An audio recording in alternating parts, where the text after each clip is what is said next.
Good morning, good afternoon, and good evening. You are listening to The Experiment. I'm your host, Joe Soros. Sorry for the delay. I'm about 11 minutes behind. Communication and internet always play a factor in how good the production value is, and the production value was weak trying to get in at 10. I should have probably started a little earlier just in case, but sometimes you do that and you end up waiting around, and then this is the time I probably wanted to wait around. But I know some of you guys are in here, and I want to thank you for being here. It's been a while since I've been on here, and wanted to kind of catch up to all the sports we've been watching here. I know that football season's been out of season, but we did have the draft. We'll be talking a little Pittsburgh Steelers football. We're obviously going to be talking about the LA Lakers in terms of what's going on right now against Oklahoma City. And then, of course, the LA Dodgers. So for those of you who are out there who have any questions, who have any desires in terms of information, this is called The Experiment. If you're here for the first time, The Experiment is exactly that, the experiment of the show. We experiment on what sports, where, what, how. I do revolve it around my diehard teams, which are the Steelers, Lakers, and Dodgers. The Steelers, the Lakers, and Dodgers.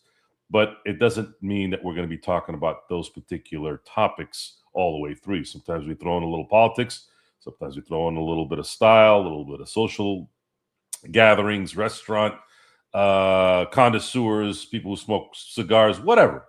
Again, it's the experiment. And the little oak and the X that you see there is a homage to my fraternity in college. Still obviously in the fraternity, even though I'm an alumnus, but also a little bit of the personality as well. So that is the early synopsis on the show, in case you're here for the first time. For those of you who know me, obviously, we're going to get into this knee-deep now. And let's talk a little bit of shop. So I'll answer some of your guys' comments here to start the show. Let's see here. Where are we? Min Sun, yes, one of my regulars. Joe, would you rather be Billy Bob Thornton or Billy Ray Cyrus? I'd rather be Billy Bob Thornton. I think Billy Bob Thornton in Mr. Woodcock was a character that would be a dream character. That would be a dream character for me to play in a movie. Mr. Woodcock. Someone who doesn't apologize, someone who's determined, someone who, depending on the social gatherings of who you're around, could be very mean, but it is a stern character, and I have a very good feeling that I would have knocked that one out of the park. But of course, Billy Bob Thornton did. So yes, that's 100%er there, son. I without a doubt, it's 100%er. Billy Ray Cyrus, I don't got anything against them. I just would rather be Billy Bob. Thoughts on Aaron Rodgers rumored to go to the Cardinals? See, you're already ahead of the game here, son. See, I was just talking to my good friend, my good cousin / nephew, Ralph Jennings, right up below you. We were talking about that. He's from Arizona, lives in Surprise, Arizona, and follows the Cardinals. So we're going to get into that actually now that you brought it up. I don't know where this rumor came from. So here's what's happened in news around the world. Sports, doesn't matter what it is, but obviously I pay attention to sports. So I hear this rumor, or I read it on some kind of social media post while I'm scrolling down, right? And my instincts now are to ignore things, even if they look sort of real, because everything is so clickbait. Everything is AI. So what am I supposed to do? I don't want to give these guys any attention. So I saw that yesterday, that there was some news, some noise going around that the Cardinals are trying to go after him a little bit. I didn't know if it was true. And then today I start hearing it again. I'm like, wait a minute, is there something going on here? Like, what is going on here? Aaron Rodgers to the Arizona Cardinals. What is it with Arizona? What is it with the Bidwells, the owners of the Arizona Cardinals, the Phoenix Cardinals, the St. Louis Cardinals, the Chicago Cardinals? This is who they've been in their existence. And by the way, I think they've gone to the playoffs like, 3 times? Ralph, can you confirm that for me? I think, twice, 2 or 3 times in the last, since 1947? I think 1947 was the last time they won an NFL championship. That was way before the Super Bowl started. So 1947, when they were in Chicago, that was the last time the Cardinals had won a championship. So I'm trying to figure out why would this. Aaron Rodgers is pretty transparent when he wants to be. I don't know if he's having fun with this, but what is the incentive for him to go there? I wouldn't even know what to think about. I really don't know. I don't know. I have no clue. So I'll go by some of the comments here to see what we can do so we can know in case I don't know. I'm pretty in tune with things, but that one makes sense because it's the Cardinals, but it doesn't make any sense for Aaron to go over there. So there you go. Tough. Good to see you, brother. Ralph, thank you very much. Appreciate it. Thoughts on Celtics losing to the Sixers? Well, it's a sense of relief now. So no matter what happens to the Lakers, no matter what happens in terms of whoever wins the championship, I'm not really too concerned about who wins the championship at this point. The Lakers tied the Celtics in 2020 for all-time championships, and then the Celtics had one of the easiest roads to winning a championship in 2020 when they ended up going throughout the entire East with, I think it was Cleveland in the first round. I blanked. I know Indiana in the Eastern Conference Finals, but every single round that they were in during the East run, the star player was out at some point, and even two guys were out at some point. So Jared Allen, I think, was out the entire Cleveland series, and then Donovan Mitchell was out half of that series, and then Halliburton got hurt as well in the Indiana series in the Eastern Conference Finals. So then they end up going to the finals and meeting a Dallas team that was so tapped out and beat up from getting through the gauntlet in the West. They were able. I'm not saying they didn't earn it; they earned it. But I'm just saying it was the easiest path they could get. So the Laker fandom is very delicate when it comes to the Celtics. The Celtics are, in my view, what probably the Atlanta Braves are at this point. Well, the Atlanta Braves, for those of you who don't know, the Atlanta Braves from 1991 until 2005 won 14 straight division titles. And I think 2004, sorry, not 2005. 2004 through 91 through 2004. I think that was it. I have to check that one, but I don't know why I'm feeling like 5 is in my head right now. But they won 14 straight division titles, but they only won one World Series in 1995. They lost the World Series in 91. They lost the World Series in 92. They lost the World Series in 1996 and 1999. So they went to the World Series 5 times in that time and won only 1 and lost 4. And 2 of those series they should have won. 2 of those series being against one in 96 against the Yankees when they were up 2-0, and with a, I think, 6-3 lead in game 3. They should have closed that sucker out. And then I thought they should have won in 91. It was somewhat of an even kind of back and forth, but they were up 3-2 until Kirby Puckett hit that game or that walk-off in game 6. And then of course, Jack Morris against John Smoltz for probably the best pitching duel you ever see in a World Series, where it was 0-0 going into the extra innings, and then the Minnesota Twins ended up winning the World Series 1-0 on a pop-up with a tag from third to home. So, little history lesson there. So, Boston to me is the Atlanta Braves at the moment of basketball right now, and I'd like them to stay that way, because I feel without a doubt that in a couple of years, the Lakers are going to be a perennial title contender against Oklahoma City, against San Antonio, against all these teams. And they got to tie this sucker up. If they can tie it up, then things kind of go back to normal a little bit, and hopefully they can get something where they can get to number 19 and pass them eventually. So that's kind of what I'm hoping for there. Do you like mustard on your fries? I like hot mustard from McDonald's. Tough.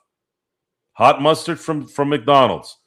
If hot mustard isn't on the menu, first of all, I don't eat McDonald's except for one thing: the nuggets, and of course their fries with the nuggets. I eat it maybe 3 or 4 times a year, if I had to take a guess. But if it's not with the hot mustard sauce, I can't eat it. Sweet and sour, barbecue, honey mustard, ketchup, can't do it. Have to have the hot mustard from McDonald's. Now, there is a mustard that I buy that's close. It's very close. but it's not that same one. So if I'm going to have the nuggets, I got to have the hot mustard sauce. Otherwise, I'm not going to be able to eat it. Thoughts on Draymond Green and Austin Rivers beef? Well, I'm still waiting for someone to pop Draymond Green. That guy is quintessential and someone who needs to get popped in the face. So I don't know if Austin Reeves is that kind of guy, but I'm hoping at some point someone's going to do it. 11 playoffs in 105 seasons. Wow, wow. That is horrible. That is a horrible stat. So how do you stay a Cardinals fan? You go from Chicago to St. Louis. That's sort of, you could probably stay. Let's say you were a Chicago Cardinal fan, and then they moved to St. Louis. You could probably say, I could still stay a Cardinal fan. But then when they went to Phoenix, now what? I don't know. Once you start moving all across the country, I don't know what you can do. And then, of course, they turned it into Arizona, which I don't know why they did that. I think they should still stay Phoenix, but that's another story for another time. That's all that needs to be said. Yes, it's true. I can't stand to watch players with painted nails draining threes against the Lakers. I don't know what Jalen Williams was wearing last night, but it looked like it reminded me of the early 2000s outfits where the girls would wear the pink shirts with the tight pants. These guys in the NBA and sports in general dress like complete and utter tulips. And they're very zesty and they're very tulipy. I know that's not a real word, but that's what that is. They don't dress like men. They dress like fucking women. It's disgusting. What's up, Joe? Are you signing Reeves to an extension? I think the likelihood of signing to an extension is pretty high. But we've discussed ad nauseum that I am not paying him max money. Matter of fact, he's a $25 million man to me. He is a $25 million a year guy. For me, he's probably going to get more, but for me, I think 100 mil, 25 per for 4 years is the number that keeps popping in my head. If you want to give him another year because he's young, he gets along with Luka and can do things during the regular season, okay, 5 year, 25 per. That's it.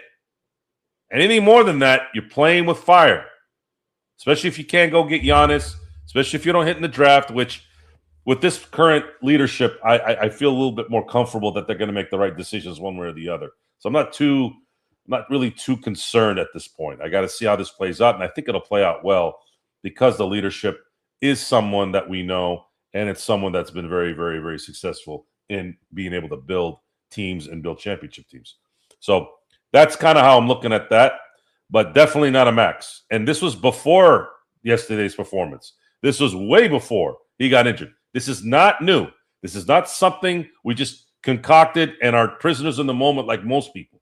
That is not where that decision came from. This was from a few years ago. This was definitely from the last year. We've been talking about it on the Lakers Fast Break.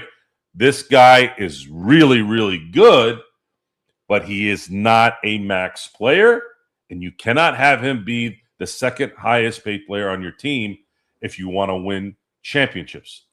Or even contend for a championship. Just can't. His lack of athleticism, the fact that he is hurt, and is a detriment to winning. His fault, your fault, their fault. Look, we know Austin loves to play golf in the offseason. The problem with that is if Austin had a jump shot that he can rely on, he'd be more productive in the playoffs. And it doesn't seem like that's resonating in his head because this is 3 years. We've talked about this. 3 years. And he has yet to develop a consistent jump shot. If you don't want to continue to try to kill yourself to get to the basket, and because he's got to put up more energy because he's not athletic.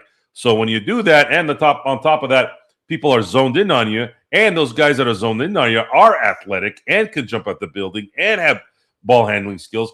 Dude, you're playing you're playing a very, very, very unwinnable game at that point, Austin. So when I sit down Austin Reeves this summer, I'm gonna say, or at the end of the year, when the league allows teams to talk to their players, I sit with Austin and I say, Austin, go find the contract that you want and come and bring it to us. And we'll see if we can match it. And then let's say he brings back a contract that they can match. Great. Or we'll add a few bucks there for loyalty purposes. Cool. The next thing I'm going to say is, are you going to be working on your jump shot? What does that mean? I'm not talking about your putting. I'm not talking about chip shots. I'm not talking about getting a compromised golf ball out of a sand trap. I'm not talking about the long game and with your driver. I'm talking about basketball.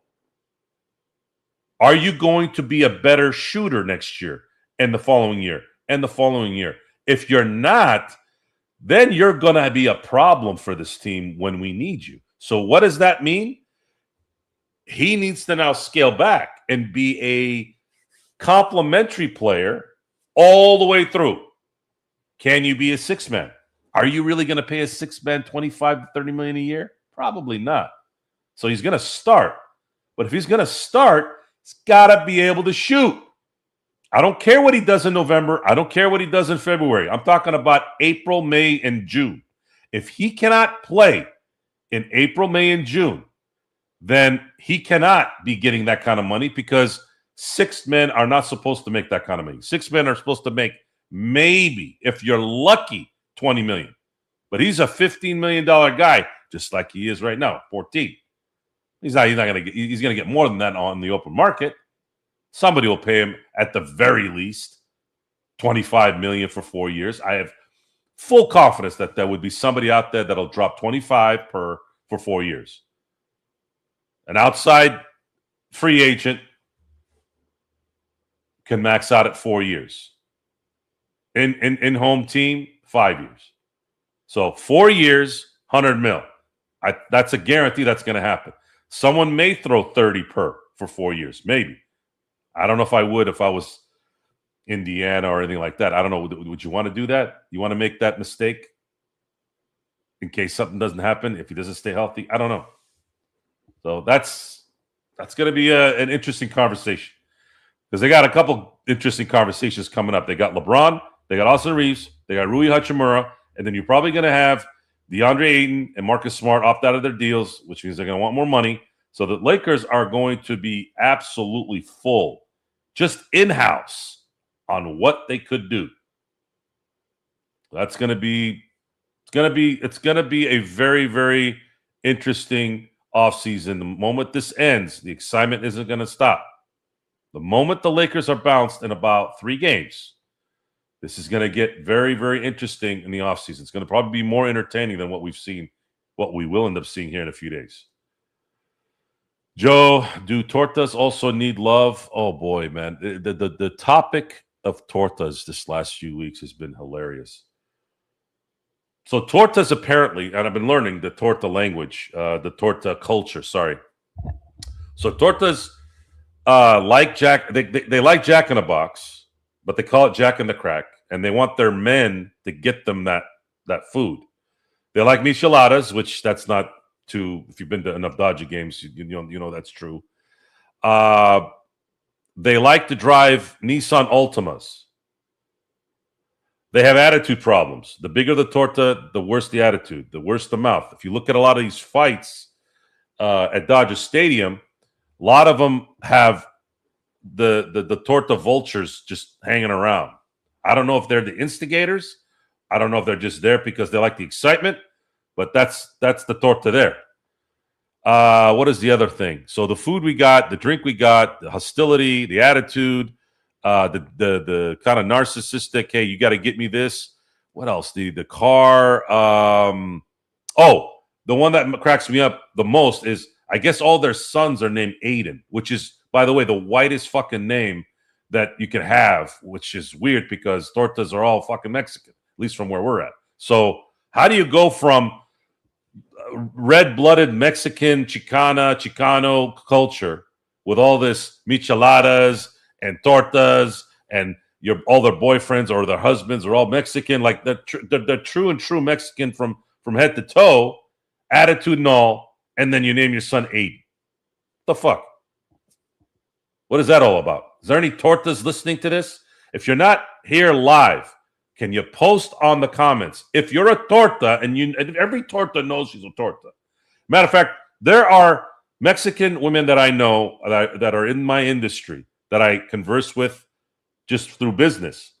And they think they're tortas. And of course they're not. They don't look anything like one. But that's I guess maybe it's a sense of pride, a deflection. Is it a deflection from their people? Hey, look, I have this really nice physique or this nice body, but I'm going to call myself a torta so I can save my people from being called that, right? I don't know. I don't know what that's about. But the answer to your question, son, is yeah, I think everybody needs love. And they do have love, guys. There's guys out there love the tortas. There's a lot. It's in secret.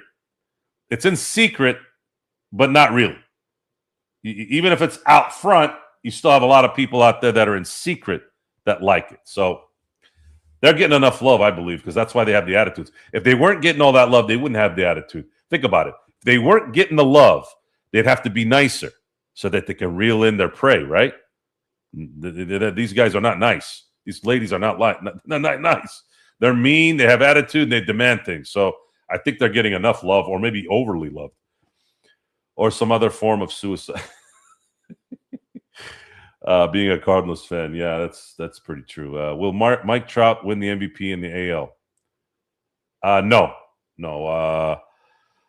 I think the reason why they're talking a lot about Mike Trout is because he hasn't been sucking like he has the last 5 years. He's playing a little bit better, but Aaron Judge just hit his 15th home run, and the Yankees are killing it right now. And that's with Garrett Cole not even back yet, and Rodon not even be back yet. It's looking like Aaron Judge is going to be MVP again. The great thing about baseball is they don't get MVP fatigue in terms of voting. That's they actually give the MVP to those who earn it. So no matter what. So I seeing what's going on May 6th, at the end of May 6th, 2026. Aaron Judge's that MVP is Aaron Judge's to lose. So if he plays 150 games, he ain't losing that MVP. OKC's not box office ratings from last year's show and the NBA will find out this year. They're hoping the Spurs versus Knicks. Thoughts, Joe? Spurs are not really box office either. I know that Wembanyama is the next big thing, but I don't know if Wembanyama is box office yet. Even if he becomes the best player in the game, he doesn't really have the personality, in my view, that usually transcends to the general audience, at least in the United States. He's a little soft. He's kind of gangly. As amazing as he is, he's still gangly. So you don't have that initial like, whoa. You know, back in the day, you saw Kobe. You saw Michael Jordan. You see LeBron James. You know, these guys are kind of freakish in terms of their looks, whether it's good looking or just their physiques are, appealing. And then, of course, you got LeBron, who's 6'8", weighs 270 and can run like a deer, right? Wembanyama is 7'5" or 7'6", but he's dangly, and I don't trust him. I don't trust his health. And San Antonio is San Antonio. I don't know if that's ever going to be appealing to anybody, at least in terms of like big market type stuff. OKC, Shai Gilgeous. I don't have a problem with Shai Gilgeous. He's kind of mild-mannered, seems very stoic. His baiting on fouls is kind of obnoxious, but it's not as bad as James Harden's was. So, and again, that's the referee's fault, not the player. The players are going to take advantage of it. So blame the refs on that. The refs are falling for it. They're the stupid ones. They're the ones that should be getting called out. However, you did see in game one that there was one positive thing in this game is he was doing some weird trying to bait, and the refs were not buying it. So we'll see if they continue that tomorrow. Joe, what did you do for Cinco de Mayo? I'm doing Cinco de Mayo. I don't do shit for on Cinco de Mayo. I had shrimp tacos at home. Joe, what do San Francisco, Palm Springs, and West Hollywood have in common? I'm going to put the PC version of this. They like men's. Mainly. They're men's oriented. That's plural. AR is a regular season player. His game doesn't translate to the playoffs. More physicality and uber athletes with dog mentality, ? Joe. Yes, which is why we've been harping on him shooting the freaking ball better. If he shot the ball better, if he was more of a threat, he'd be able to neutralize the athleticism coming after him, because now they're going to have to focus on him making shots, therefore opening the floor. So if they know he's not making the shot, guess what, guys? They stand back here. You see the difference?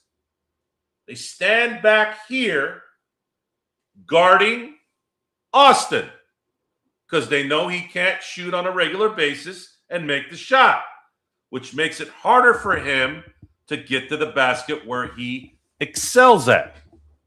He's got to shoot better, and he's not solving that problem. Shoot better, and you'll have more room to do your ISO stuff to the basket, and you'll open the floor up more for LeBron, for the centers, for anybody who's streaking to the basket. You see how it works, guys? It's not rocket science. Anyone can learn this. You don't need to be a coach. You don't even need to be a basketball guy who plays. You don't. It's common sense. If you watch basketball long enough, you'll be able to understand offensive sets, screens, dives, alley-oops, pick and rolls. It's not that difficult. It's basketball. It's not rocket science. And even rocket scientists, they probably have been doing that so long, things are easy to them. But this is really easy. This is an observation for people who are watching. How many games have we watched in our lives? Those of you who have been around for a while. When we're talking, let's say you average, Laker-wise, just Laker games, you're averaging 82 games a year. So imagine that times 20. And then God knows how many other games that you watch during the year, during the playoffs. It's a lot. It's a lot. You're watching 130, 150 games a year, probably. At least I am. And you got to find out. You're going to figure things out. You're going to see things. And you're going to know, hey, this guy's game needs to get over here if he wants to be over there. So I'm going to say it over and over again because I think it's important that it gets out there. Austin Reeves must develop a jump shot that's consistent. I'm talking about he's got to hit from three on a consistent basis. If you watch when Austin's hitting the three in these games that he's won in the regular season, whatever. I can't really judge this playoff because he hasn't really played that much. But in the regular season, when he is really deadly is when he's hitting his threes. Because now they can't do anything. They can't. What are they going to do? If they run up on him, he's going to get by them. He has that ability. He has leverage where he can get by them. And then when he gets by them, then he creates contact. He's one of the few guys out there that can create contact and still make a basket for an and one on a consistent basis. It's good. It's good. It's a very helpful because it demoralizes the team. There's a mental thing when it comes to some slow white guy going into the paint, drawing a foul, and making the shot. That's demoralizing. That bothers people when that happens. But you gotta, and when it comes to the playoffs, you have to have more than one threat. Gotta make the jump shot so you can open things up. Of course they do. Why would they not? Petite or torta, game is game. Yeah, it depends on the looks. I'm a looks guy. Now I don't want a really heavy chick. And I don't want a skinny chick that's you could see her rib cages. I don't know about that. I don't want that. But skinny tortas, there's some women out there that are thick and gorgeous. Yeah, that's all game. But when we talk about tortas, it's usually not a good thing. Never did I think I would learn about tortas on here. Yeah, it's I'm telling you, it's the experiment, guys. It is the experiment. We experiment with everything, minus, of course, the West Hollywood, San Francisco, Palm Springs stuff. That is a 0 for me, folks. Not that there's anything wrong with it for people out there, but for me, yeah, there is no experiment. There's always an exception to the rule. There is no West Hollywood, San Francisco, Palm Springs stuff. No dope, no drugs. So, but experiment beyond that, yeah, sure. I'm with it. Hey, Jay, how you doing? Good to see you. Thanks for being here. Thoughts on T-Max, 13 points. Son, what is this? What are you going to ask me next? What do I think about the Challenger blowing up in the sky? How about Michael Jordan's one hand to the other in the finals? How about that? I haven't really liked listening to T-Mac the last year or so. I think he's becoming more and more obnoxious.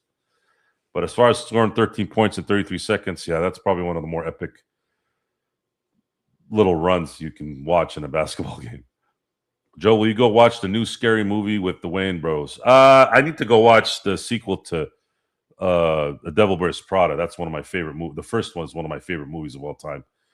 I don't know. The movie theater has become an interesting place. I used to be excited about going to the movie theater, watching movies in general, and I haven't lately. I haven't. I think that particular media has shifted in my head. I don't know if I enjoy the new stuff as much anymore. So, long story short, I don't know. Maybe I will. Maybe I will see the sequel to The Devil's Prada. And as far as scary movie, it would have to be one of those double hitters where I go in and watch it with something else. But even then, I'm like, I don't know. I'm a busy man, guys. I run a business and I actually enjoy what I do. So I like to be on top of things. And a lot of times when you're in a movie theater for 2-3 hours, you're not able to do things. Let's see here. Where are we? I have a feeling Reeves will not be a Laker next year. Well, I wouldn't say you're wrong.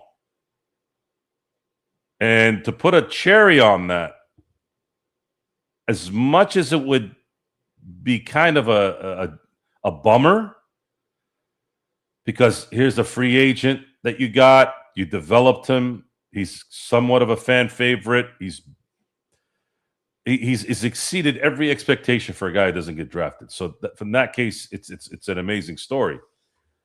But I can't necessarily be destroyed either. The Lakers need their number 2 guy or 1A. It's Luka, and they need one more guy. They need one more guy, and then they got to build like Oklahoma City's been building their guys. You got to get those second and mid first round picks that are just juggernauts on defense and can shoot and be athletic. That is what you need to build to combat the Oklahoma City Thunder. Same thing with the Spurs. So you got to get some guys that can actually be athletic and can play defense and can shoot. And Oklahoma City's gotten a lot of those guys in the later rounds, even in the second round. A lot of them. Isaiah Joe is not drafted either. So, yeah, I wouldn't be surprised. I wouldn't be destroyed either, but it would be kind of a bummer because it's like, well, now you got to really replace a guy that's kind of got the culture going a little bit, gets along with Luka. That's kind of how I look at that. I really enjoyed that new Michael Jackson movie. I thought his nephew did a great job, honestly. I haven't seen that yet. That's another movie I got to probably see. Do you like Dana White? Yeah, I do. I think there's an appeal to him. He's kind of obnoxious, kind of a meathead, but you need that in that industry. You need that in UFC at UFC in the UFC. Sometimes he can go overboard. Him and Joe Rogan kind of I got this kind of back and forth with them where I like how they think in certain areas, but then they're obnoxious in other things. So I'm kind of 50-50 in terms of that. More so with Joe Rogan, but Dana White, I'd say more 70-30 in favor of liking Dana White. Do you believe paying Reeves will set the Lakers back 5 years? As long as they don't pay the max. If they pay the max, yes, that would be a huge mistake. But I have a hard time believing that they're gonna pay him the max. No one's gonna pay him the max. No one. I would be in complete shock if that happened. That would mean someone out there is going to pay him $180 million for 4 years. I just don't see it, man. I do not see it. The league has been losing money, guys. The league has been losing money. Though that little escrow account that they have in the NBA where you got to put a certain percentage of money in the escrow account, that particular account is money to make up for lost revenue for the league. And the league has been, or the players have had to relinquish that money to the league to cover the differences. I think the last one I remember hearing was like $480 million, the pot through all the players. Yeah, man, I don't know. I don't think with the aprons now. Yeah, that's the part where that can benefit the league. Excuse me. That can benefit the Lakers, where because they're under the cap, they have all the advantages of doing what they need to do and not be restricted as much. But also, people are not going to want to go into the second apron or even the first apron for Austin Reeves unless it's going to go to a team where he makes them a championship contender. Who's that? Who would that be? Would it be Indiana? Is Indiana a Austin Reeves player away from winning a championship, or maybe let's say competing? Halliburton comes back, he's healthy. You add in an Austin Reeves. I'd say that might be the only thing I can think of what that would make sense. But are they going to give him $45 million for 4 years? My guess is no. My guess is no. Jason Capono or Luke Kennard? Luke Kennard. And welcome, Mr. Ralph Jennings. So this is my nephew in Arizona. You guys have heard me talk about him here on the show. He's been on the Lakers Fast Break before. Welcome. We talked before the show about, just coincidentally, that there's been some news about Aaron Rodgers' interest in Arizona, which I thought again was a joke yesterday, and then I saw it again today, and I'm going, wait a minute, what the hell's going on here? So what have you heard, Ralph? What are the Bidwells doing here? Are they? Why is this team fixated on senior citizen players? Are they really going to sell more tickets because Aaron Rodgers is there? Isn't that technically a part of their? Can you hear me? Mm-hmm. Isn't that technically a part of their whole theme, right? They get J.J. Watt at the end of his career. They get Carson Palmer at the end of his career. You know, you come here, you retire, good weather, you get your money, you steal it from the Cardinals. No one wins anything, and then you leave. It's like clockwork. The Bidwells they're scrap gatherers, and if they can find some really good scrap that they can make above normal, then they'll do it. Again, Emmitt Smith, which that's always going to be ingrained in my head. Like, what was Emmitt Smith thinking going to Arizona? I know he went there for money because they paid him, right? But really, and that was still under the Bidwells. Yeah, but the Bidwells have owned the Cardinals since Moses wore short pants. So there's this J.J. Watt going there. You had Suggs going there, which that one I sort of understood because he's played ball at Arizona State. But still, it's the same thing. They just get the old players, bring them over there. There's so many teams back in the day that used to do that too in the NBA, Major League Baseball, football. I don't know what but you would think that these guys aren't these old geezers dying and the new regime coming in, the new kids? Do these kids have any new ideas? Like, what the hell are these guys doing? Well, and then, there's this whole like joke going around, right? Because now you have LaFleur's brother coming over. Yeah. And we have the running back, Jeremiah Love. So they're like, oh, look how funny it would be, this like multiverse of Aaron Rodgers going from Green Bay and having another Love LaFleur combo, but in Arizona 2.0. That was a terrible pick, by the way, at that spot. I mean, I remember I went like kind of like this. Like, you just picked a running back in the top 3. Seriously? How the running back is what the center is in the NBA right now. Yeah. Wembanyama is an exception, but he doesn't play like a center. He plays like a guard. He shoots. He can dribble. The back to the basket player is there still, but it's not what wins the game. The back to the basket player is done in the NBA right now, much like how the one option running back is done winning you championships. You don't see that anymore.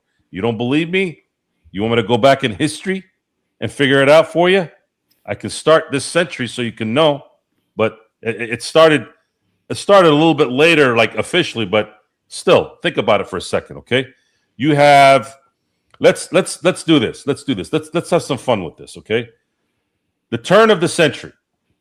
2000, you had the Ravens winning the Super Bowl. You had the quintessential defense, running game, shitty quarterback, right?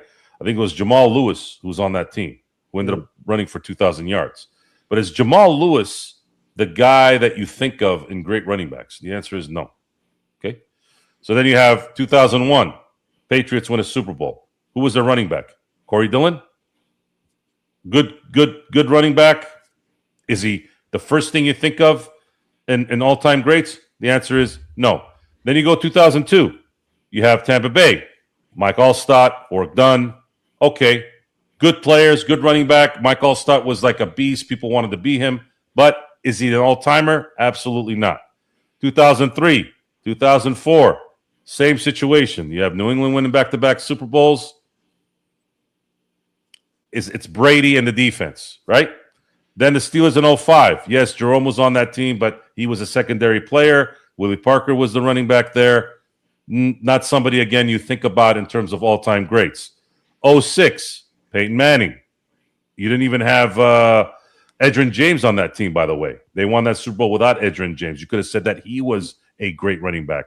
Interesting enough, that was when I first noticed that. I'm like, how do you go from not having it? Oh, by the way, remember where did Edgerrin James go after Indianapolis? Arizona. Yep. So at the turn of the century, and I didn't do that by accident. It's an easier setup, but in '99, Marshall Faulk won a Super Bowl, and you can say he's one of the greats. So seriously, from 2000, I've already said 7 championships since 2000. You haven't really had a dominant running back win a Super Bowl in those 7. And then you have 08, same thing. Steelers win. It was Big Ben, the defense, and Santonio Holmes, right? 09, who was the running back for the Saints? Reggie Bush. Yeah, sort of, between him and Reggie Bush. Not an all-time great at all. 2010, who did you have on Green Bay's team? It was Aaron Rodgers, the receivers, and a good defense. 2011, we had the Giants. 2012, you had the Ravens. Who was their running back? I don't even remember. 2013, you had Seattle. Who was their running back? I don't remember. I just remember the Legion of Boom and Russell Wilson. Was that when was he there at that time, Lynch, or no? Lynch. Yes. Lynch. Sure. Is Lynch an all-time great, though? No. You think about Lynch being you got to look at this from when guys were winning when teams back in the day were winning Super Bowls, you had the Franco Harrises, you had Emmitt Smith, you had these guys that were all world running backs, John Riggins. You had guys that were like stars, right? Roger Craig just went in the Hall of Fame. He was a running back for the Niners in the 80s. So looking at beyond that, then it gets even worse. It gets even worse. 14, Patriots, 15, Denver, Patriots again in 16. 17, you had Philadelphia. 18, you had the Patriots again. And then Kansas City, Tampa Bay, Kansas City again. And you know the rest. Like there hasn't been a dominant all-world running back in a long time. And it's like that in the NBA. What about with Eagles winning and Saquon having the crazy season he had? Do you consider Saquon a all-time great?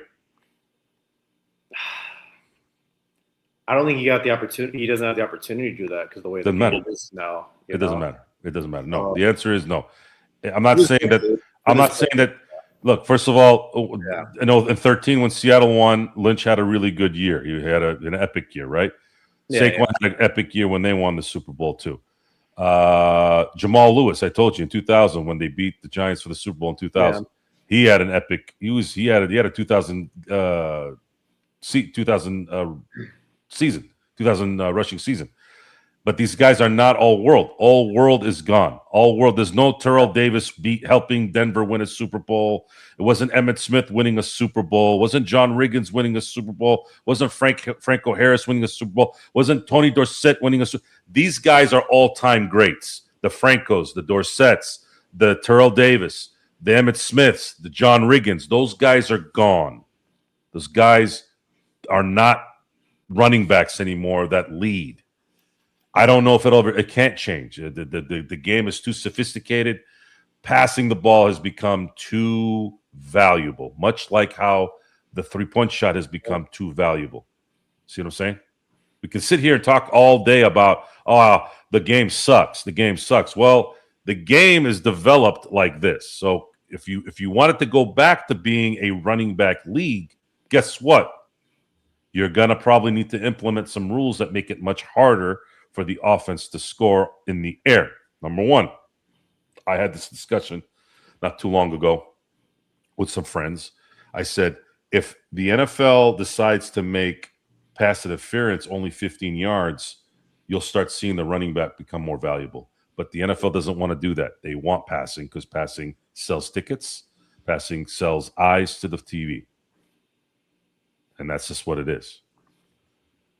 Search. Are you surprised that I'm on? I can't blame you because I've been out for 3 weeks now. But when you have the schedule that I have and when you want to have a good show, see, you can't get on the show and just be lackluster. You got to open well, you got to body it well, and you got to close it well. Otherwise, you start to get bad. I have been tinkering around a little bit of the production value. You guys saw the remnants of that a little bit here on the thumbnail. I thought that picture that I saw, that's a picture that I actually did take that was modified a little bit with AI. And I had to make sure it looked like me too. There was some shit that was being created. I'm like, who the fuck is this?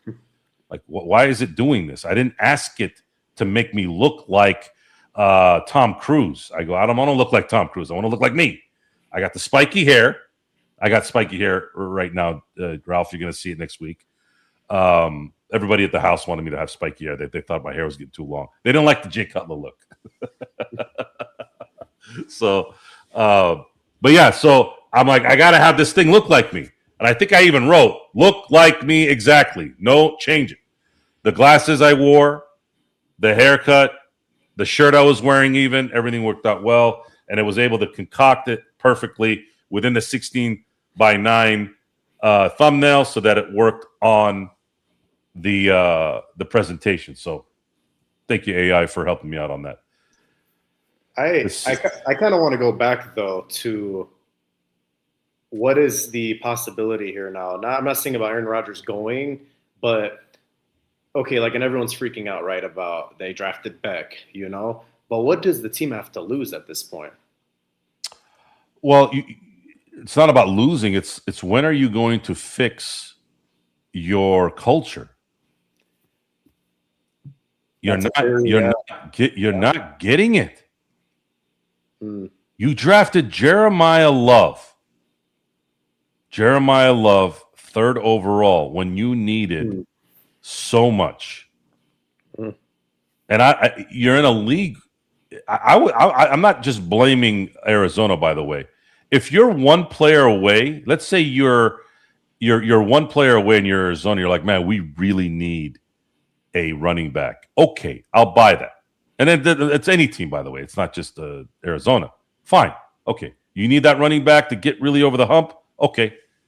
I can see the logic there. But in football, lately, you have to get best player available. It used to be where you could go a little bit need in the first round if you're a perennial. The Steelers were so good between 2000 and 2010 at doing this. They were so good. And they were before then too, but I'm talking like when they created their Super Bowl teams, right? The 3-run Super Bowl team. They were getting guys that were like, they were starters or stars.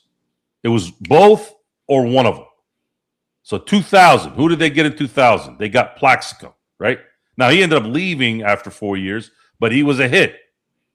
He would have been a hit. Again, there's a hard cap in the NFL. You can't pay everybody.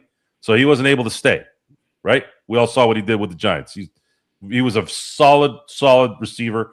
If the Steelers could have been able to manage the salary cap to keep him on, they would have kept him. So then after that, they drafted in 2001 this, in my view, the greatest nose tackle that's ever played in football ever, and that's Casey Hampton out of Texas. And I remember distinctively, a lot of people are like, you didn't have to get him there. You didn't have to get him there. You could have waited in the 2nd round. I remember that draft vividly, and I didn't know much about him either. But, man, sometimes you're like, I don't want to risk losing this because this guy is tailor-made for our team. Tailor-made for our team. And, man, was he tailor-made. Casey Hampton held 2 guys every play. And the linebackers were absolutely, like, relentless with no headache because of that man. Greatest nose tackle in football history, in my view. 2002, they get Kendall Simmons, who was a really, really good guard starter in Super Bowl 40. Problem is he had, I think, some kind of I don't know if it was an autoimmune issue or diabetes or something like that. He had to retire early, but he was great when he was playing. And then, of course, in 03, 04, 05 were the real big ones. And that was, 06 too, by the way. You had Polamalu in 03, Big Ben in 04, Heath Miller in 05, and then Santonio Holmes in 06. I mean, talk about hitting home runs on all 3. You're talking about Troy Polamalu, one of the most unique, one of the greatest greatest safeties that has ever lived. Big Ben, you all know Big Ben. You all know what he did.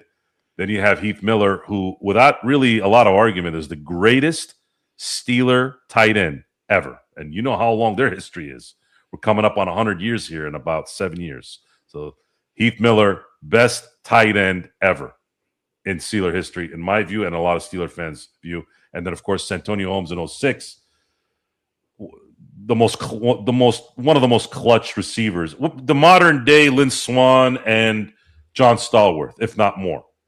His 2008 run in the playoffs was as clutch as you'll ever see. The fact that he got the MVP in that Super Bowl, a lot of people say, "Oh, we should have given it to Ben because he, But I'm like, no. Santonio earned it in that game, number 1, and he also earned it in the entire playoff run. He helped beat the Chargers. He helped beat the Ravens, and he really, really helped bring back the Steelers there in that last drive to beat the Cardinals in the Super Bowl. So right in the middle of that era, look at those picks. Look what it did. You're talking about a safety, a quarterback, a tight end, and a receiver. all 4 different positions. And then before then, a guard, a nose tackle, a receiver.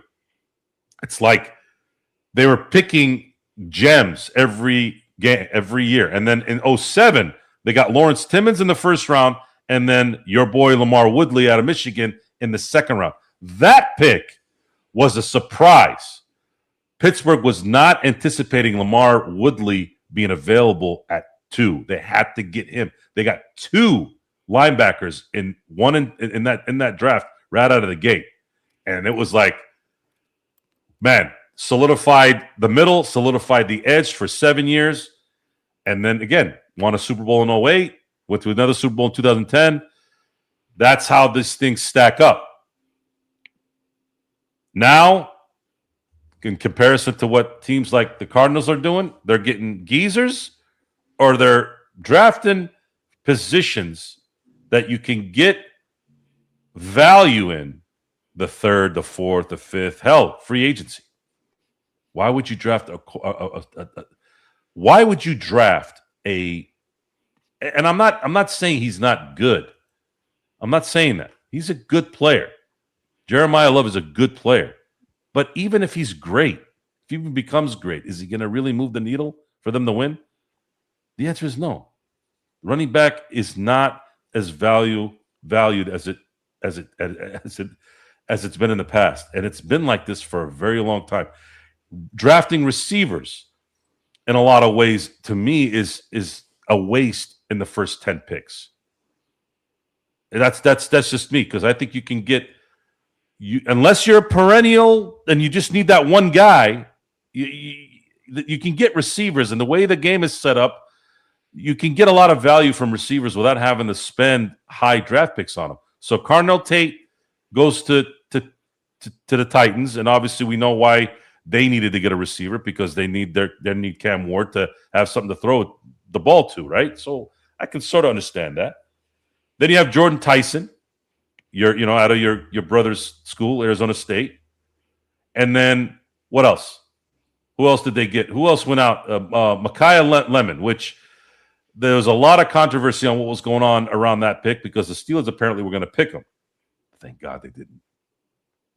They're gonna kiss the feet of the Philadelphia Eagles in a few years here. Be careful. Be careful about Lemon. He's going to come up a lemon. He's going to be talented. He's going to be amazing, but his attitude is ass. He talks like a lemon. He is ass as a person, though. So unless he does a 180, he is going to be a problem. And they've been dealing with a problem already with A.J. Brown. I have no idea why they would go to that length to go get another diva receiver. Just mind-boggling to me. More and more of what the bipolarness of the Philadelphia Eagles. One year they look like trendsetters, champions, and then the next year they're like petulant children. They can't get along. Nah, Joe, listen to this. So, because you went through some of the picks, I pulled up the last 10 picks, first-round picks for the Cardinals. Oh, my gosh. This is like a travesty. From 2016, I could say exactly what happened to all these guys. I remember Nika Dichi, we drafted, D lineman, first pick. He got in trouble. I remember DUI, boom, played a year or two. That was it. He was suspended. Hassan Reddick was a great pick. I'm sick we let him go. I think he ended up going to the Eagles, or I forgot where he went, Reddick. But he would have been great, but of course we let him go. Josh Rosen, who said, there was 6-7 mistakes ahead of me. He was a waste. Kyler Murray, 2020, Isaiah Simmons, which he was finally developing, and then we let him go to the Giants. Zaven Collins, he got in trouble speeding before the season even started, but he's still on the roster, not a big impact linebacker. And then 2022, we traded our pick to the Ravens for Marquise Brown, which he ended up being hurt a lot, didn't play consistent. 2023 offensive lineman, Paris Johnson, we still have him from Ohio State. And then 2024 Marvin Harrison Jr., and then another D lineman, Darius Robinson. So that's literally 3D linemen in 10 years that really haven't done much. And then, 2025 and now 2026 with a running back. It's just, I don't know. It's nothing makes sense. No one is. I mean, talk about building a culture. Even that, like, okay, you talk about drafting a wide receiver or even picking up a wide receiver. Now we have McBride, which I think is a top 3 tight end. We have Harrison, which we're going to see what's going to happen. This is his 3rd year now. There's no excuse to be dropping balls. Now we get drafted a running back. And then we have Wilson, who's developed pretty well. So, and we have Mr. Brissett Brisket that's going to be throwing the ball. And now we drafted, our quarterback out of Miami. So, I know people are pissed about Carson Beck, but I'm just like, what do we have to lose at this point? It wasn't a good quarterback draft anyway. I think one of these quarterbacks might actually be successful, and I don't know which one it's going to be because they're all going into like shitholes at the end of the day.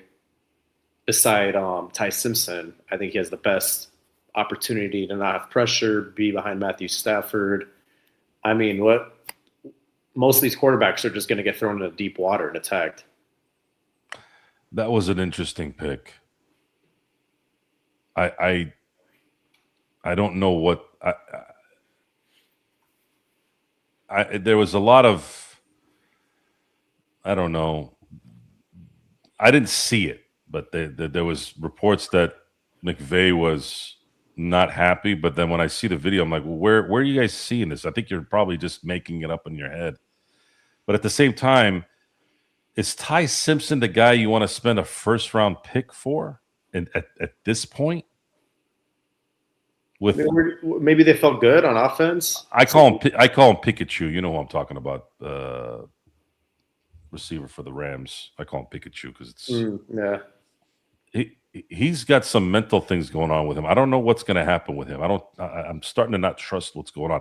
But the other thing is, by drafting Carson Beck, yeah, it's kind of throwing something at the wall. But do you really want to throw that in the 3rd round?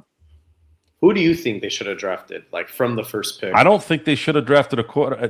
They shouldn't have drafted him in the 3rd, maybe the 4th. What about Love for the first pick? Like, who do you think Cardinals should have went position for their first pick? Like, you saw who went first and second. Who should? When you don't have a quarterback, it's usually best to try and get. When you don't have a good quarterback, or let's say you're not established at the quarterback position, what you want to probably likely do is try and solidify the line, because if you have a good offensive line and your quarterback is substandard, he's at least not going to get killed. And maybe he can be somewhat serviceable. Because I also don't like – I didn't like this draft at all. I actually – 2 linebackers in the top 5 too. I don't understand. Linebackers is another position that is not as valuable as it used to be. Edge rushers, yes. Defensive tackles, yes. Guys that can create pressure. But running backs trying to cover gaps, make tackles, be out in coverage, those guys are not what they used to be. They're not as valuable as they used to be. Because everyone runs the same offensive sets. Everyone does the same thing. Some do it better than others, but they all run the same stuff. So it's not hard to teach a good linebacker to just do the basics. So unless you're getting an edge rusher that's going to be a problem every time he gets off the ball, because it's in the face of or on the side, blind side of a quarterback, and then you got a defensive tackle that can – the inside penetration is what really messes up quarterbacks no matter who they are. Was it Tom Brady? Was it – whether it's Peyton Manning? That position, because it's coming at you right away, that's a problem. That, yes. So if I'm looking at what ended up happening in the draft, who did they really need to get? Who would have been valuable, really? I would say probably either get Fano from Utah or Magoa from Miami. Those guys went back to back 9 and 10. But it was a little bit of a stretch, right? Do you want to pick those guys in the third? No, not really. But what else did you have, right? Like, but not a running back though, because after Love, it's a receiver, a linebacker, and then you had Delane at LSU, that wouldn't have been a bad pick either. By the way, that was a huge. I mean, I'm talking that was probably the best pick in the first round in my view for the Chiefs. They really needed a corner, and they got him, and they got a really good one. So I'd say if I had to pick somebody, maybe that position, but helping Arizona in that realm, no, not really. It's not going to be. Yeah. They're not going to. If they suck it on the offensive end, they're not going to really. As good as a cornerback is, it's not going to say as much. Look at Sauce when he was in New York, right?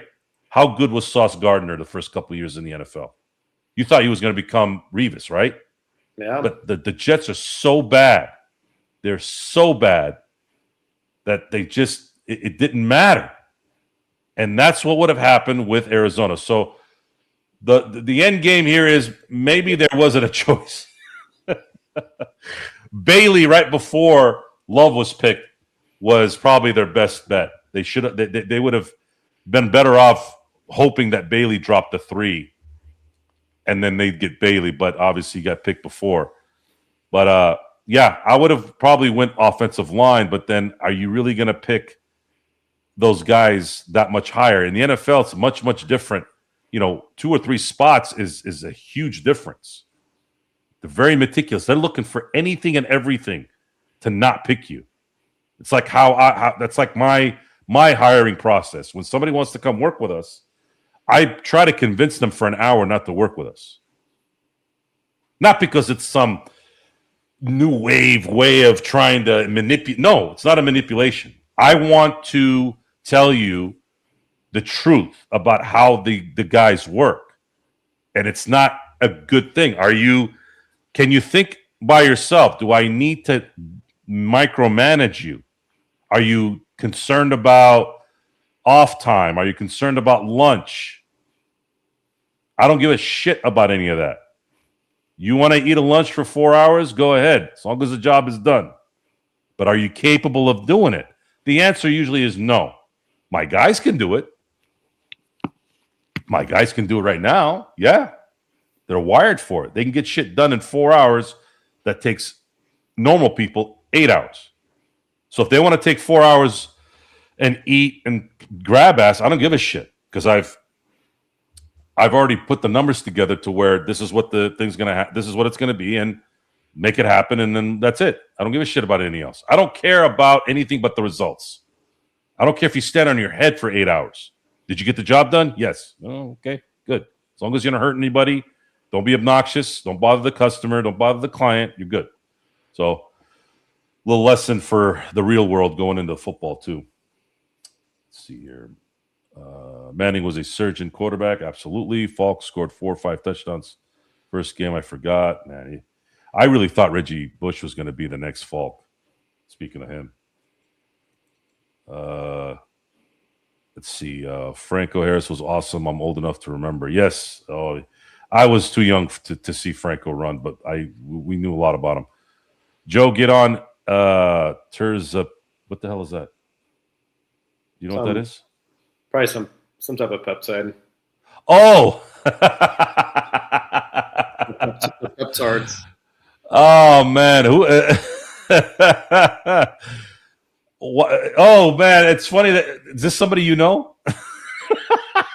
Hell no. Oh, we can start talking about it though. Well, hey, what is it? What's this guy's name? Blag Secant. Well, I don't know. I can't pronounce it. Anyways, you're talking to an amateur bodybuilder over here, guys. So he's very familiar with that world. Whenever I need information, I get it, and I get good stuff, good information. And if I do want to get good stuff, I have a good outlet to that. So that's a good one. Joe, be careful. A new virus is out, hantavirus, and it's 40% death rate. Hey, man, listen. Everyone thinks I'm obnoxious until I'm not when it comes to stuff like cruises. What is it with cruises and Disneyland? I'm going on a cruise. Okay, End of this month. Cruises and Disneyland. That's where petri dishes, human petri dishes, fester. So I'm just saying, man, I don't want to be on a boat with a bunch of freaking yokels. And I used to love Disneyland, by the way, 20 years ago. It's the best place, hanging out, having a good time with friends. A lot of it was because my friends were having kids and they were young, and it kind of had that, feel of kids in Disneyland. And then my kids were born, and then we were doing that more. And then as soon as that started to fade away, I started noticing more adults were at Disneyland. I'm like, what the fuck is this? It's a jerk off. Why are there more adults here? Oh my gosh. Yeah. Be careful, guys. Being around a bunch of people you don't know. People are dirty. They are dirty motherfuckers out there, man. And these ships and the amusement parks, they're all disgruntled employees that don't give a shit. Literal shit is what I guess creates the hantavirus. Rats. Rat shit. Why are we scared of rats? Because we don't want to get disease. Rats spread disease. So do you think shit? Do you think I'm safe for my cruise at the end of the month? I don't know. It's only 4 days. You'll be fine. Hopefully. The zombie apocalypse happens. Joe is in the results business. It's a much easier life when you're about the results, because when you're about the results, what is someone going to tell you that's going to make sense? Well, I tried hard. Oh, you tried hard, huh? Okay. Well, what does that mean? What do you mean you tried hard? I can try hard too. I could try to go run right now outside in a full sprint. What's going to happen? So what happens when you're at the start and the results and you're stuck in between? How do you? What are results? Maybe we should ask that question. What do you consider a result? It's a subjective question. It's a subjective thing, unless you're talking about a completion of something. So it's very easy when it's a task. So let's say I am developing a product, and the investors that put money in this product are looking for results. Their results at the beginning of the discussion is, we want to make our money back times 10%. Okay, cool. Create the product. Boom, boom, boom, boom, boom, boom. When do you need it done by? We would like it at this date. Okay, great. Boom. Date hits. Guess what? They're expecting their money back plus 10%. Okay, here you go. Money back, 10%. That's results. Now, if I come back and I don't meet that time, now what? You're not a results guy. Are you making excuses, though? Are you maybe a little bit more behind than you thought? Okay. It's the first time I worked with you. Cool. Let me give you another 3 weeks. Let me give you another 3 months. Results can be extended, but then at the same time, you got to get better too. And that's the beauty of repetition. It's a beauty of learning. At some point, people are going to start coming to you when they know the results are always happening when they're supposed to. We're in the results business. The better the result, the better the money, the better the network, the better you get in terms of your business. What if it's not business? What if it's within yourself? I think that's where people struggle. Well, if I have to use an example, Arnold Schwarzenegger never was happy with his physique. So to him, the results never came. That's why when I talk about results, I talk about things that are practical. I have massive dysmorphia. Massive. What I see and what's actually there is completely different. And the first time I noticed it was a picture of me shoveling rock my senior year in high school. My dad was taking pictures of the rock mound, taking it to the backyard. I had no shirt on and I had shorts on, right? And my dad was taking pictures of the rock, and then I was doing some funny stuff, funny faces with the shovel, whatever. At the time, I didn't think my physique was Well, 20 years later, I saw the picture for the first time, and I had abs everywhere. It wasn't bodybuilder abs. I didn't see the shark fins or anything like that. But my stomach was flat. I could see a six-pack. I swore up and down my senior year I didn't have six-pack. I had it in that picture, and I didn't know it until 20 years later. So that part, you're never going to get the result likely, ever. Unless you're Jay Cutler. Jay Cutler is the only bodybuilder I've ever heard that said there was a time where he could see the results of his physique. But everybody else, they're never happy. It's never enough, right? But in terms of work-wise, in terms of a completion of a project, so you have a project, it's $18,000 to complete. You got to put turf, you got to put flowers, mulch, concrete.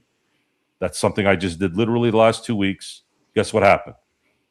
The results were put in and completed. Done. And there's a lot of people out there that don't complete the job or don't complete it well. Yep. That's the results I'm talking about. Unplug those headphones before you take off running, or results will be disastrous. Thank you all. Please get the likes up and share. So I've been promoting Twitter or X here a little bit, noticing a lot more traffic.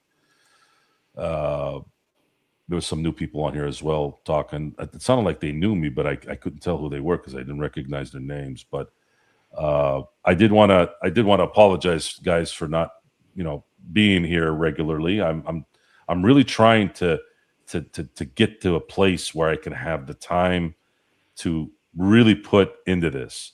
And I'm also really struggling with trying to create something here that's not the same as everyone else's shit. I don't want to be just sitting around like a bunch of yokels just talking about stupid shit. I want you guys to hear what you guys heard here in the last hour. No one is going to talk like this. No one's going to have the information we have when it comes to this. It's very rare. Most of the people that are talking on these things don't know shit about the sport. They just don't. There's a lot that do, but a lot of them don't also. So are you there for just grab-assing and listen to a bunch of shit? Which it seems like that's the culture too. The culture is reversed in my view. No one gives a shit about the information. A lot of times it's more of the entertainment part, right? So in order to probably have both, there needs to be more, I think, interactive type stuff, at least for me. So I don't feel like I'm doing something that's not original. So that's kind of that's kind of how I'm looking at that. But I wanted to talk a little football and Steelers. I haven't done a Steelers show in a while, but there was so much going on here recently, so I decided to do the experiment versus just a standalone Steelers show, and obviously the LA edition of the Lakers and the Dodgers. We talked about the Steelers, we talked NFL, we talked about the Lakers a little bit. I'm going to end this next 10 minutes with some Dodger talk. Dodger talk is not as, I guess, paramount in terms of discussion. We're still talking about a season that started about 5.5 weeks ago. The Dodgers are doing what they're doing. Now they're on pace to winning 100 games, nothing that we haven't seen the last 14 seasons. There has been some disappointment in terms of Shohei Ohtani's hitting. Kyle Tucker, for a minute there, was starting to look a little weird. But again, it's baseball. That's how it is.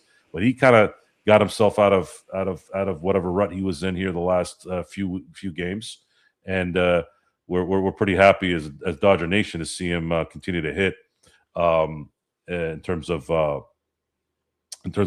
the consistency of that. He had a home run in Houston here this last 3 games, and a lot of good hits as well, a lot of doubles and singles that helped the team win the series. Teoscar Hernandez is having a horrible couple weeks. I think that's the one that's really been a problem. Freddie is off and on. Rushing's kind of come down to earth a little bit. Rojas has been here and there, not really playing enough. Hae-Sung Kim has been playing great. I thought Freeland had his best week this last week, one of his best series as well. And then, of course, I think the best player right now in terms of results is Andy Paez. Andy Paez hit 3 home runs today. Granted, the third one was against a position player throwing the ball, but I don't give a shit. Hey, he still knocked it out. Hitting 3 home runs off anyone in the Major League Baseball is a feat in itself. So props to Andy for not only hitting home runs, but being productive out in the field as well. He had some really good catches in this series. And I'm going to put a button on this a little bit because y'all know how much I despise the Houston Astros. I cannot tell you. I cannot tell you how much I hate this team. For those of you who don't know, I hate the Houston Astros more than I hate the Boston Celtics, and I never in a billion years would have ever thought that. I hate the Houston Astros more than I hate the San Francisco Giants. Those were my two teams, and there was phases between those two. By the way, guys, there was phases. I don't count the Portlands, the San Antonios, and those teams when the Lakers were battling back in the day. Arizona Diamondbacks, San Diego Padres. Yeah, there was some hate here and there, but not disdain. Like the San Francisco Giant hate was from when I was a kid, when I was growing up in Central Valley, would go to Giant games and Dodger games. The Giants in general, like there was a genuine hate for that team. The Celtics didn't have a hate.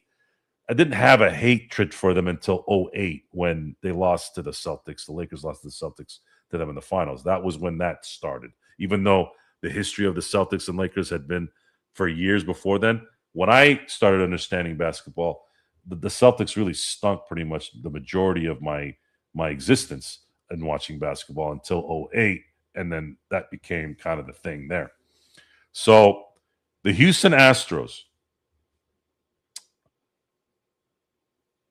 the hatred is there because so many Dodger players were gypped out of a championship. Baseball was also gypped out of likely having a Yankee Dodger World Series in 2017. And more than all that,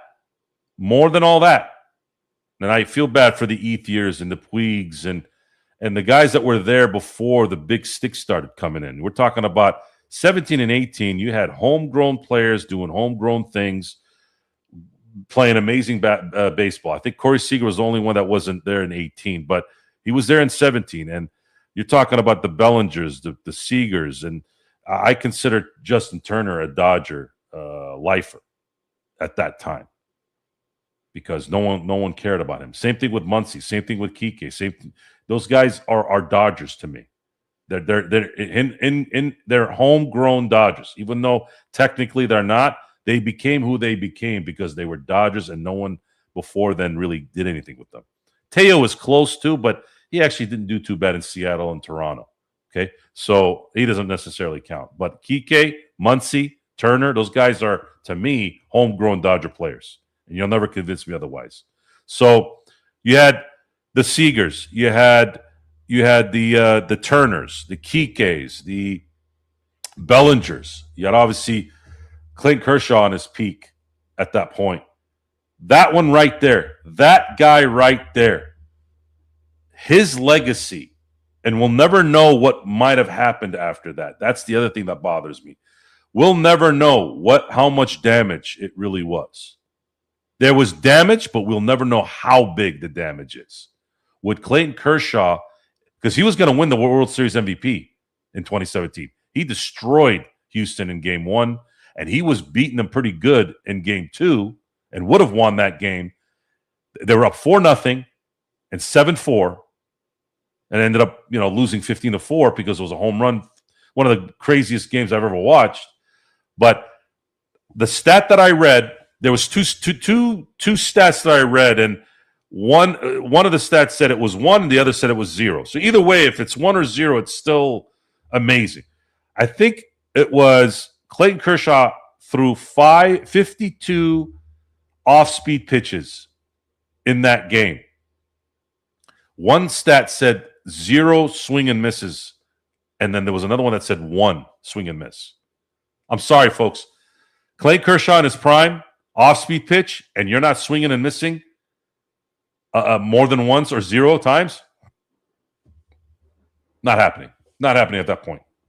Not if you know what baseball is. So Kershaw would have won Game 5, and we would have Game 4. Was it Game 4? No, Game 5, sorry. Game 5, and would have been 2-0. Dodgers would have finished off Houston in 6. We don't know what legacy that would have set. We don't know what that would have done. Now, my good friend Empire Jeff had mentioned that cheat job, and of course Boston cheated the following year as well, but they sort of made up for their cheating by sending Mookie to us, picking nothing up in return, and continually giving the Dodgers good deals, right? Like they've made up for it a little bit, so we're not hard on Boston as much, but the Houston thing, we'll never know. We'll never know what really what would have happened with Clayton Kershaw in his prime and his clutchness in the playoffs, because before then it wasn't good. After then, it never got better, really. I mean, he helped them win in 2020, but no one's going to give him credit for 2020 because they only played 60 games. And for pitchers, a pitcher, the battle of attrition during a 162 game season it matters in that realm. So Clayton Kershaw is hurt by this more than any player in that Dodger organization. And that's where the main disdain for that is. That's where I despise this team. The fact that they didn't apologize, the fact that they snitched on each other, all that. They did everything that you're not taught to do, and yet they were not punished. And that's part of the society's frustration with things a lot. That's where everything stems from. Okay, so you got caught cheating, you snitched, you were arrogant about it, you didn't apologize to for anything you did, and yet you're still awarded by being recognized as a champion. That title should have been taken away, and it should have been vacant in 2017.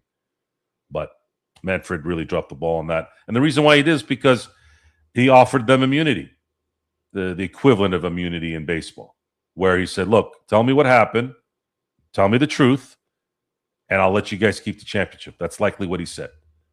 So I sort of get that, because you were able to get an understanding exactly what's going on. And for him, he probably thought, well, the shame of having that title will be enough for them to understand. And I'll get the truth. I'll get 100% snitch job that these guys cheated.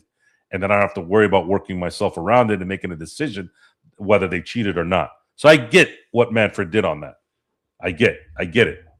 But it doesn't put the World Series MVP trophy in Clayton Kershaw's trophy case. It doesn't give Yasiel Puig a ring.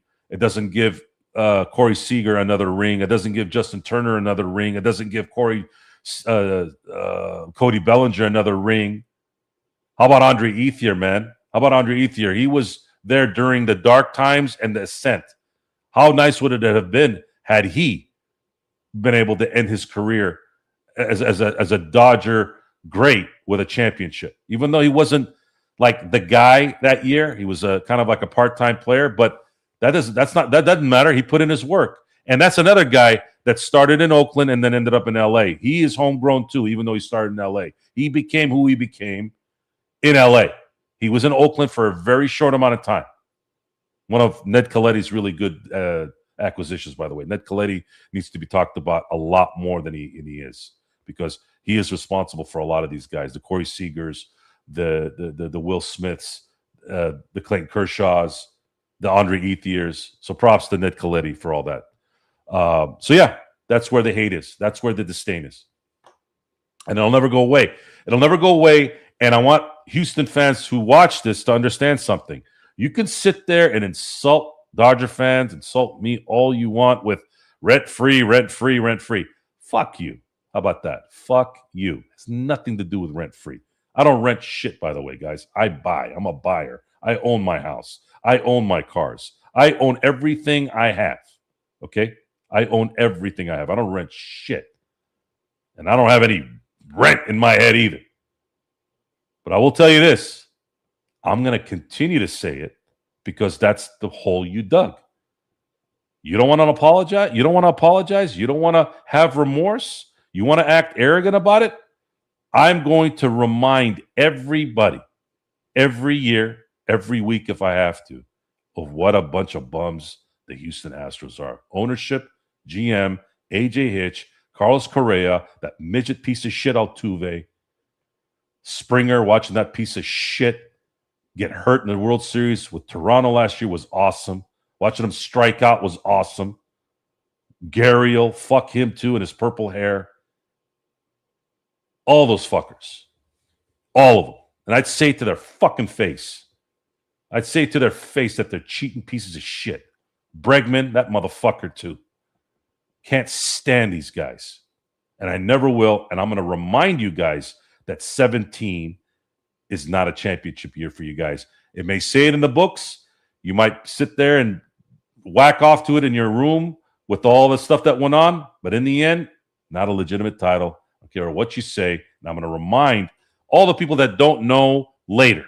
People that haven't been born yet, they're going to know later. I'm going to make sure I remind them. And there's a lot of Dodger fans that will continue to do so. Okay, doing great, Joe. Thank you, sir. Lakers suck. Yeah, I mean, I don't know. I don't think they suck. They're just not playing a better team. Dodgers look good, per usual. Not worried. Absolutely not. Appreciate the show. Going to grab some grub. Good for you. Thanks, guys. Appreciate it. Let's see here.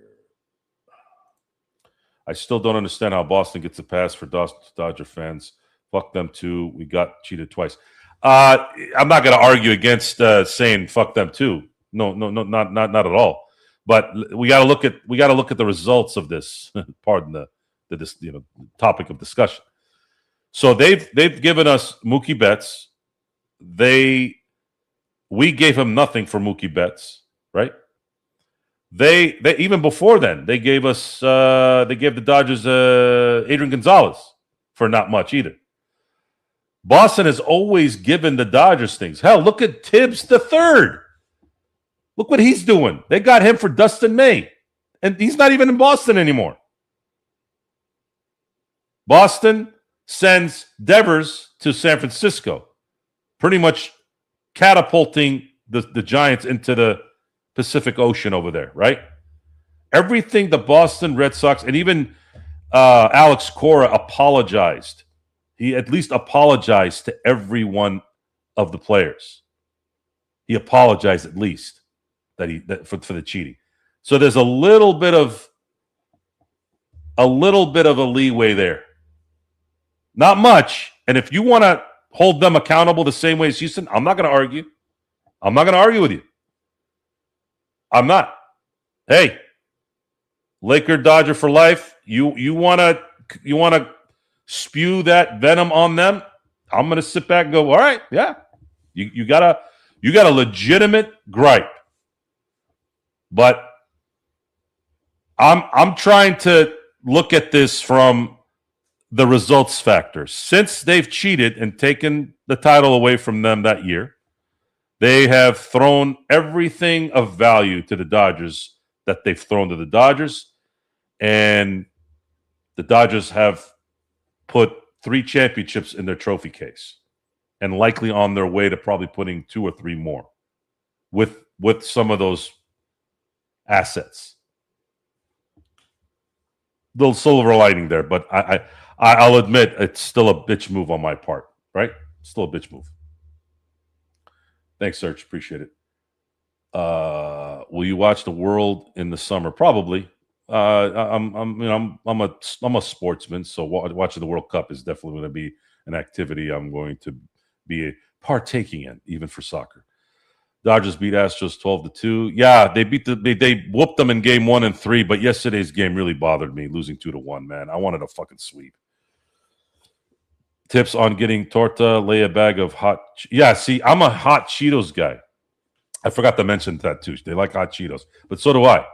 So that would be an easy one for me. I could reel them in on that one. And with that, that's a perfect way to end the show. My favorite snack of all time is Flamin' Hot Cheetos, all variations. But I want to thank you all for being here on a short, almost not a little over 90-minute show. I apologize for not being here on the regular. I'm not going to promise you that I will be here on the regular all the time. But when I am on here, I am going to put full effort on and hopefully have some good information for everybody and hopefully entertain you. But again, if you guys have any questions, if you want to, just ask me anything or comment or anything, you guys always can comment on the comment section. You can obviously hit me up on all the social media outlets. Just type in the experiment, you'll find me. Ask me anything, talk to me about anything, and if you're local, if I'm able to see you, hey, I'm at the Dodger game, I'm in LA, I'm in San Diego, just let me know, man. We'll get together and we'll go to some of my favorite restaurants all around the area. That's one thing that I'm pretty in tune to. I know where to eat in each spot, and I have a lot of good friends in and around the areas, and there's a lot of activities, whether it's ball games or just hangout places that we can go to and have fun. There's an interactive business, right? There's an interactive with the fans, with the people who enjoy and support you here. Again, we have 24 people here between X and YouTube, and I want to thank you all for taking the time and listening to me ramble on and talk on and rant on. And for those of you who don't know me, again, you're gonna get to know me if you continue to watch the show. You'll like me or you don't like me. I don't know. I don't know if there's a middle ground there, but I usually think it's usually one or the other. But again, I hope you do like the show. If you've been here most of the time, we'll have more as the time goes on. And with that, I wish you all a good morning, good afternoon, and a good evening with my friends all across the globe. And until next time, I'll see you next time.